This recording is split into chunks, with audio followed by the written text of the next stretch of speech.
Momentum নিয়ে কথা বলছিলাম, টার্নিং পয়েন্ট নিয়ে কথা বলছিলাম। যদি আমরা লাস্ট ম্যাচের কথা বলি, লাস্ট ম্যাচে আসলে এক্স ফ্যাক্টর কাদেরকে আমরা দেখতে পাই? ডেফিনেটলি এক্স ফ্যাক্টর প্রথমত লিটন কুমার দাস। প্রথম এক্স ফ্যাক্টরের জায়গাটা যেটা আনন্দ ভাই বলছিলেন যে লেগ স্পিন গুগলি পিক করতে পারার যে ব্যাপারটা, এই দিন যেটা হয়েছিল যে প্রথম বলটা যখন ভ্যান্ডারসি লিটন কুমার দাসকে করেছিলেন, ইট ওয়াজ আ লেগ স্পিনার।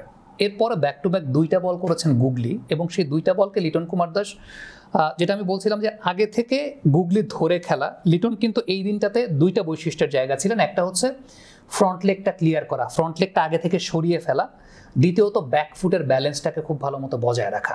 সো এই যে ফ্রন্ট ফুটের টাকে যখন তিনি উইথড্র করে ফেলছেন, ভ্যান্ডারসি কিন্তু ওই দুইটা বলে যখন তিনি ফ্রন্ট লেগটাকে ক্লিয়ার করে খেলছেন, এরপর থেকে ভ্যান্ডারসি আর তাকে গুগলি করেন নাই। So this is the trick যেটা আসলে এইখানে বজায় রাখতে হয়, বা একজন ব্যাটসম্যানকে একটা মাইন্ড গেমও খেলতে হয় যে ওকে, ইনিশিয়ালি আমি যদি বুঝিয়ে দিই যে I am very much prepared for that particular delivery, তখন কিন্তু the bowler has to switch to plan B, এবং তখন প্ল্যান বিতে গেছেন, এরপরে কিন্তু আর গুগলি করেন নাই লিটন কুমার দাসকে। So this is the thing যেটা লিটন খুব ভালো মতো কাজ করেছেন বোঝা গেছে, এবং গুগলি পিক করতে পেরেছেন কি বা করতে পারেন নাই I don't know, but front লেগটাকে ক্লিয়ার করে তিনি শট খেলছিলেন, দ্যাটস ওয়াই ভ্যান্ডারসি আর তাকে গুগলি করেন নাই। আর ব্যাক ফুটের যে ব্যালেন্সের জায়গাটা, ইভেন এক্সট্রা কাভার জোনটা যখন ক্লিয়ার করছিলেন, ওই সময়টাতেও দেখছিলাম যে তার ব্যাক লেগ খুব ভালো স্টেবল অবস্থায় আছে, স্ট্রং ছিল। দেন শামীম পাটোয়ারির ক্ষেত্রে একটা বিষয় বলবো, শামীম পাটোয়ারি যখন ব্যাটিং করতে নেমেছেন, খুব ভালো মতো খেয়াল করে দেখবেন যে সেই সময়টাতে একজন ফিল্ডারকে ডিপ থার্ড ম্যান, একজন ফিল্ডারকে ডিপ ফাইন লেগে পাঠানো হয়েছে। It's because Shamim Patwari is very much prominent playing those improvising shots, এবং the improvising shots has been his go through shots. এটা একদম প্রেডিক্টেড যে শামীম পাটোয়ারি ইম্প্রোভাইজিং শটই তিনি খেলবেন। বাট মজার বিষয় হচ্ছে শামীম পাটোয়ারি এই দিন প্রথম ইম্প্রোভাইজিং শট খেলেছেন when he was batting at 32, যখন তিনি 32 রানে ব্যাটিং করছিলেন, প্রথম তিনি ইম্প্রোভাইজিং শট খেলেছেন, এবং সেটা ওই একটা রিভার্স সুইপ বা রিভার্স স্কুপ তিনি করেছেন। প্রথম তার বাউন্ডারি স্কোরিং শট ছিল টুয়ার্ডস দ্য পয়েন্ট, এর পরের বাউন্ডারি স্কোরিং শট ছিল towards the point, then boundary scoring shot ছিল এক্সট্রা কাভারের দিকে, দেন বাউন্ডারি স্কোরিং শট ছিল লং অফের দিকে, দেন বাউন্ডারি স্কোরিং শট ছিল মিড উইকেটের দিকে। After that boundary scoring shot হচ্ছে স্কুপ শটের মাধ্যমে করেছেন, দেন আবার মিড উইকেটে করেছেন, দেন লাস্টের বাউন্ডারি স্কোরিংটা সেটা তিনি করেছেন ফাইন লেগের দিকে। সো 7টা boundary scoring shots Shamim Patwari করেছেন, যে 7টা বাউন্ডারি স্কোরিং শটসের মধ্যে মাত্র 2টা boundary scoring shots towards his favourite zone, যেখানে আসলে ফিল্ড সেটআপ করা হয়েছে। সো এই যে জায়গাটা, নিজের কমফোর্ট জোন থেকে বেরিয়ে এসে অপোনেন্টকে চমকে দেওয়ার জায়গাটা, আমরা ওয়াগন হুইলটা যদি শামীম পাটোয়ারির দিকে খেয়াল করে দেখবেন, point, cover, long of, mid wicket, এই সমস্ত জোন দিয়ে ম্যাক্সিমাম নাম্বার অফ রানস করেছেন, মাত্র 2টা স্কোরিং শট তার ফেভারিট জোনে পেছন দিক দিয়ে। So Shamim Patwari he's been my man of the match for that particular match. আপনি যদি ফিল্ডিং এ শামীম পাটোয়ারির কন্ট্রিবিউশনটা দেখেন, প্রথমে একটা রান আউট যেখান থেকে বলটাকে পিক করেছেন, আপনি হয়তো বা বলতে পারেন সেখান থেকে উইকেট কিপার্স এন্ডটা একটা স্টাম্পের মতো দেখা যায়, তবে না, একটা স্টাম্প না, আসলে একটু অ্যাঙ্গেল তিনি পেয়েছিলেন, তার জন্য উইকেট কিপিং এন্ডটা থ্রো করাটাই কমফোর্টেবল হতো। যেহেতু আবার ব্যাপার হচ্ছে যে আপনি সবসময় ডিরেক্ট হিটে স্টাম্প ভাঙতে পারবেন সেটাও কিন্তু না, উইকেট কিপিং এন্ডে থ্রো করাটা বেটার। কেন? there is the wicket keeper সাপোর্টটা সেই জায়গাটা পাওয়া যায়।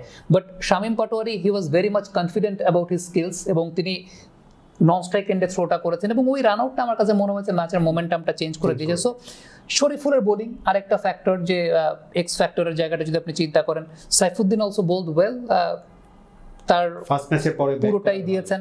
মুস্তাফিজ, যেটা হয় কি, আপনি ফুটবলে স্পেন টিমে একজন প্লেয়ার ছিলেন জাবি আলোনসো, স্পেন টিমের সবাই হয়তোবা ফার্নান্দো তোরেস কিংবা ডেভিড ভিয়া, আন্দ্রেস ইনিয়েস্তা কিংবা জাবি হার্নান্দেজ, তাদের কথাই ম্যাক্সিমাম ক্ষেত্রে বলেন বা বলতেন, কিন্তু জাবি আলোনসোর কথা খুব বেশি স্পেন টিমে আলোচনা হতো না। কিন্তু জাবি আলোনসো যেদিন মাঠে না থাকতেন, ওই দিন বোঝা যেত যে স্পেন টিমে কিছু একটা নাই। So Mustafiz has been that particular factor for Bangladesh team, যে whenever he is there you cannot realize his presence, but when he's not there you will definitely realize he's not present there.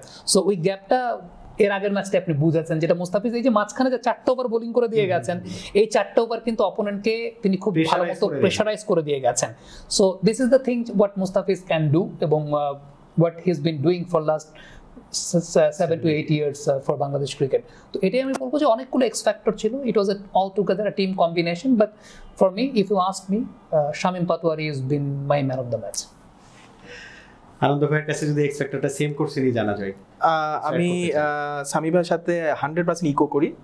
Shamim Patwari আপনার দেখবেন কি যে একটা টিম ভালো করে আমরা বলি কি বাংলাদেশ জিতেছে, আমরা কিন্তু বলি না কি যে লিটন কুমার দাস অথবা শামীম পাটোয়ারি জিতেছে। অ্যাকচুয়ালি শামীম পাটোয়ারি যে রান আউটটা ইনিংসের প্রথমে করেছিল, কুশাল মেন্ডিস এবং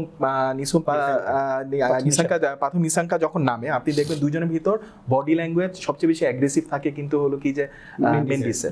ওকে, সো থ্রোয়িং হিম আউট এবং হলো কি যে ফার এন্ডে থ্রো করে এটা করা টিমের পুরো বডি ল্যাঙ্গুয়েজ চেঞ্জ করে ফেলেছে। আপনারা যদি আরেকবার আউট হওয়ার পর টোটাল প্লেয়ার গ্রুপের সেলিব্রেশন যদি আপনারা দেখতেন আরেকবার, আপনারা বুঝতে পারতেন কি যে অ্যাকচুয়ালি এটা কত পজিটিভ একটা এনার্জি নিয়ে এসেছিল। ওই মোমেন্টাম থেকে পরবর্তী সময় দেখা যাচ্ছে যে শরীফুল হি বোল আউটস্ট্যান্ডিং।